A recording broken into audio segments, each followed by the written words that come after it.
कहीं बहुत दूर एक ऐसी वादी थी जहां पहाड़ों के बीच एक अजीम आलीशान महल मौजूद था। इस महल को सुनहरी महल कहा जाता था क्योंकि इसमें हर चीज खालिस सोने की बनी हुई थी। दीवारें, फर्श, छत, यहाँ तक के महल के अंदर बहने वाली नहरें भी सुनहरी थीं।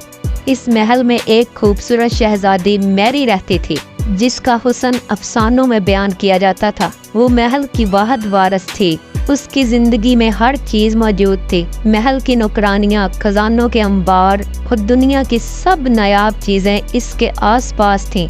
वो जो चाहती वो फौरन मिल जाता था और वो अपनी जिंदगी में हर चीज की मालिक थी। लेकिन मैरी का दिल हमेशा एक अजीब सा बोझ महसूस करता था। उसके दिल में सुकून नहीं था, जैसे कोई छुपी हुई मुसीबत इसका इंतजार कर रही हो। कई बार मैरी के वालिद ने इसे बताया था कि महल की हर चीज पर एक कदीम जादू किया गया था और अगर कभी महल के किसी राज को तोड़ा गया तो इसकी खूबसूरती अजाब में बदल सकती है। मैरी ने हमेशा इन बातों को कहानियां समझा था, मगर इसे क्या मालूम था कि वो बहुत जल्द अपनी किस्मत का सामना करने वाली है। इस पर बहुत सी आजमाइशें आने वाली थी। एक दिन जब मैरी बाग में बैठी सुनहरी फूलों को देख रही थी, अचानक हवा में एक जबरदस्त सुनहरी तूफान आया। तूफान ने पूरे महल को घेर लिया और हर चीज अपनी जगह से उड़ने लगी। मैरी को महल के सुनहरी सतूनों से चिपके रहना पड़ा। जब तूफान थमा तो हर चीज बिखर चुकी थी। मैरी ने खुद को संभाला और महल के जादुई किताब खाने में मौजूद एक पुरानी सुनहरी किताब निकाली जिसमें तूफान को काबू करने का मंत्र था। उसने वो मंत्र दोहराया और तूफान उसी टाइम खत्म हो गया।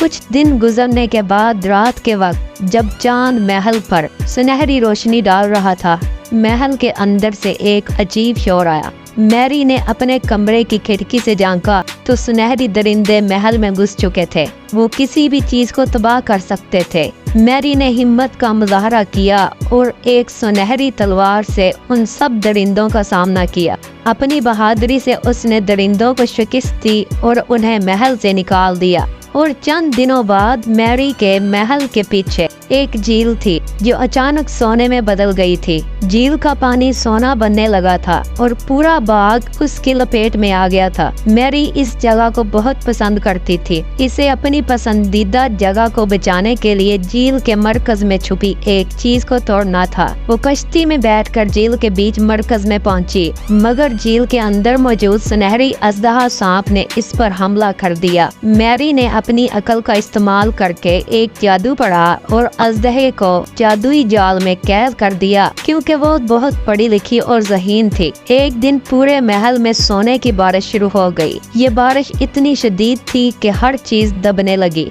मैरी का दम घुटने लगा, लेकिन उसने जल्दी से महल की छत पर नस्ब पुराने सुनहरी पानी के परनाले खोल दिए ताकि बारिश का बहाव रुक सके और इस तरह महल का सुकून वापस आया। इन तमाम आजमाइशों के दौरान मैरी की मुलाकात एक बहादुर और खूबसूरत शहजादे गौरव से हुई जो अपनी बहादुरी और दिलकशी के लिए बहुत ज्यादा मशहूर था। गौरव ने मैरी को हर आजमाइश में हौसला दिया और उसका दिल जीत लिया। दोनों एक दूसरे से मोहब्बत करने लगे थे। गौरव ने मैरी से वादा किया कि वो हमेशा इसके साथ रहेगा और हर खतरे का सामना करेगा। महल के बीचों बीच में एक खुफिया कमरा था जहाँ सोने का दिल रखा था। ये दिल ही महल को ताकत देता था, लेकिन बहुत पहले इस पर एक खौफनाक जादू किया गया था। अगर कोई इसे छुएगा तो वो अपनी जान गवा बैठेगा। एक दिन जब सुनहरी महल को तबाह करने वाला सबसे बड़ा ड्रैगन आया, उसने मैरी पर हमला किया तो गौरव ने मैरी को बचाने के लिए इस सुनहरी दिल को छू लिया। जैसे ही उसने दिल को हाथ लगाया, ड्रैगन तबाह हो गया, लेकिन गौरव खुद एक सुनहरी मुजस्समे में बदल गया। तब मैरी ने गौरव का सर अपने गोद में रखा। उसकी आंखों से आंसू बरस पड़े और वो समझ गई थी कि हकीकी मोहब्बत कुर्बानी के सिवा कुछ नहीं होती। उसके बाद सुनहरी महल दोबारा पुरसुकून हो गया, मगर मैरी का दिल हमेशा के लिए टूट चुका था। उसे समझ आ गया था कि दुनिया की सब चीजें सोने की हो सकती हैं, मगर हकीकी दौलत मोहब्बत और कुर्बानी ही होती है। तो दोस्तों, मेरी वीडियो को लाइक और कमेंट कर दीजिए।